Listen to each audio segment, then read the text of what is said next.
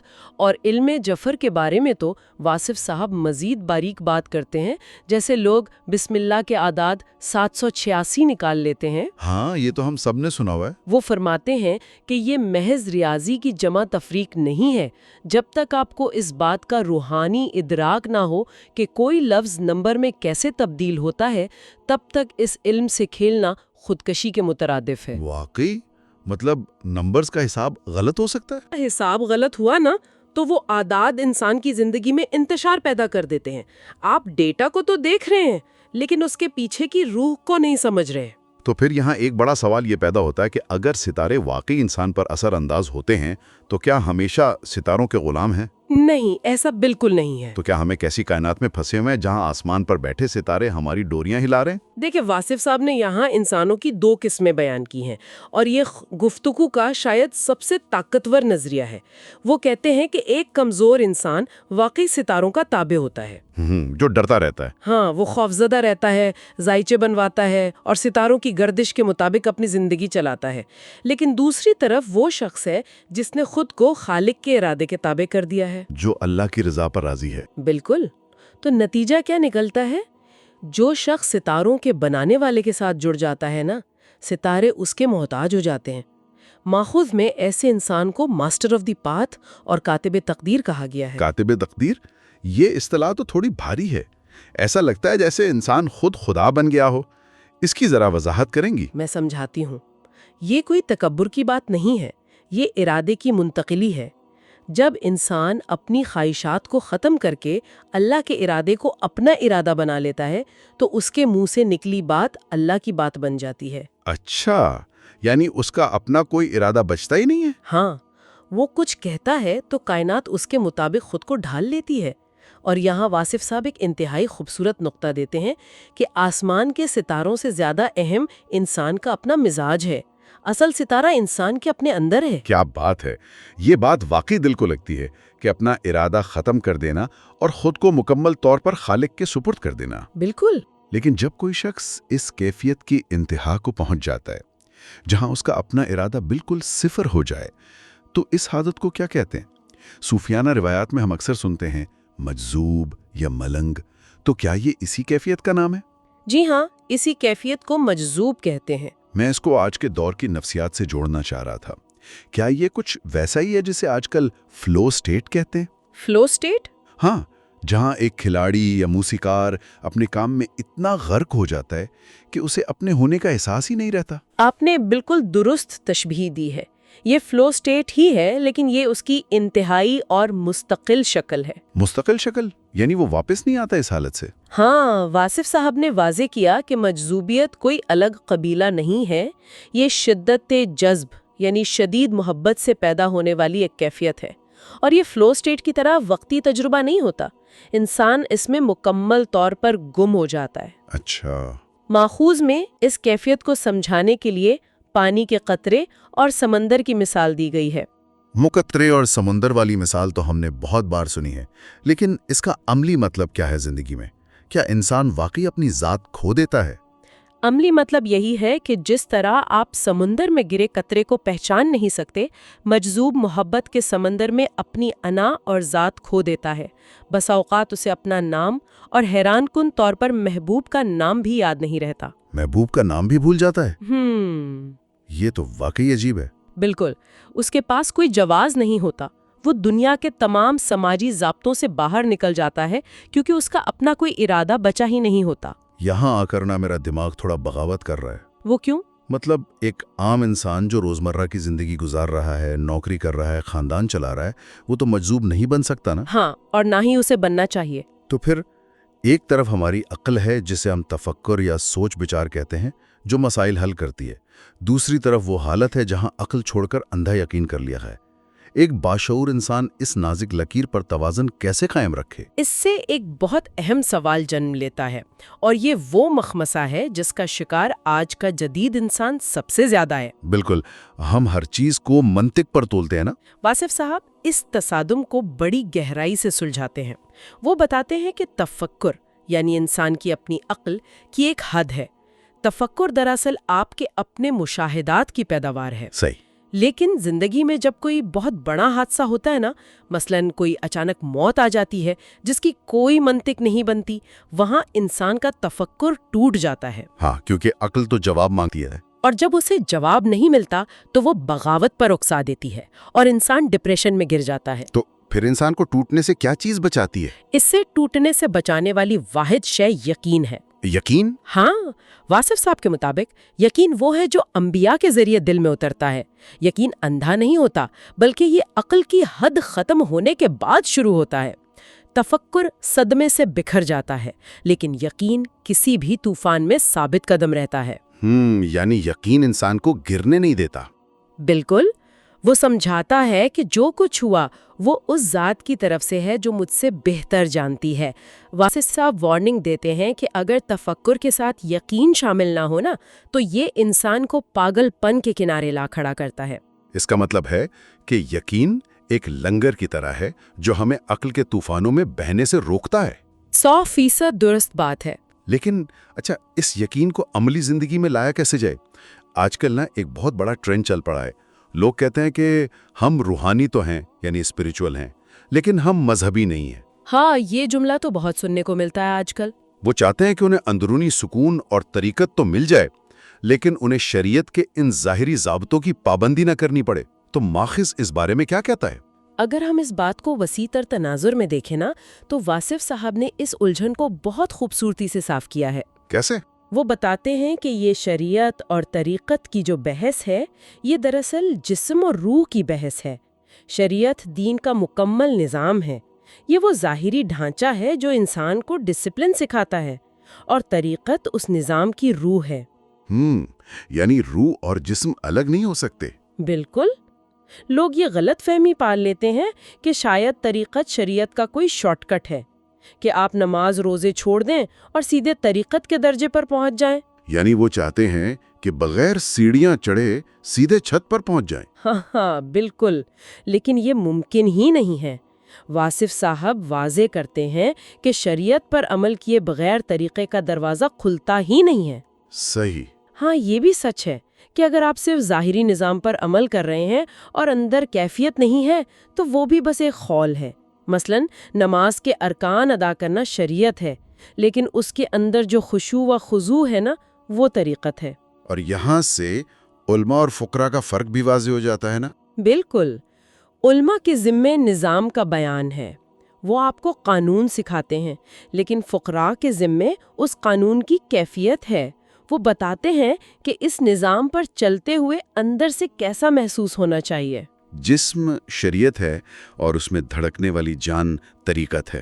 کیا خوبصورت بات ہے۔ واقعی۔ اور یہ ساری بحث نا علم سے شروع ہو کر ستاروں کی تسخیر، مجذوب کی کیفیت اور پھر شریعت اور طریقت کے سفر سے ہوتی ہوئی ماخذ کے آخر میں ایک ہی حتمی مقام پر پہنچتی ہے، اور وہ مقام عشق رسول ہے۔ بے شک، سب راستے وہیں جاتے ہیں۔ ایسا لگتا ہے جیسے ساری ندیاں اسی سمندر میں گرتی ہیں۔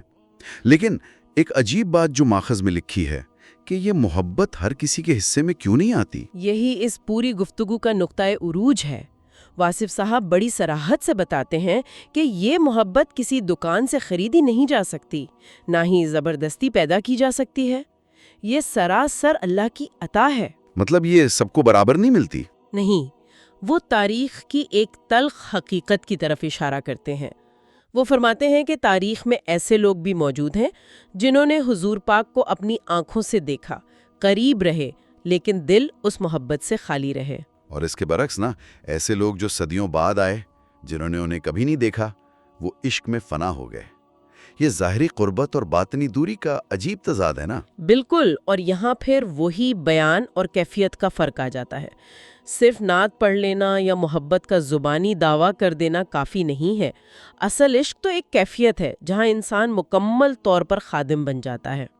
چاہے اس کا اپنا ارادہ ختم ہو جاتا ہے۔ جی، اور یہی وہ اصل علم ہے جس کی طرف واصف صاحب ابتدا میں اشارہ کر رہے تھے۔ اس پوری نشست کا نچوڑ واقعی انسان کے اندر تک اتر جانے والا ہے۔ سننے والوں کے لیے آج کے سفر میں ہم نے دیکھا کہ محض کتابیں چاٹ لینے سے انسان صاحب حال نہیں بنتا، کیفیت درکار ہوتی ہے۔ بالکل صحیح کہا آپ نے۔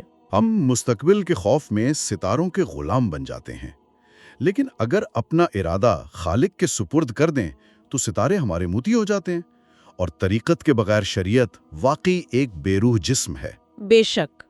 اب جب کہ ہم اس جائزے کے اختتام پر پہنچ چکے ہیں نا، تو ہم اپنے سننے والوں کو ایک ایسی سوچ کے ساتھ چھوڑے جا رہے ہیں جو واقعی ہمیں گہری سوچ میں مبتلا کر دے گی۔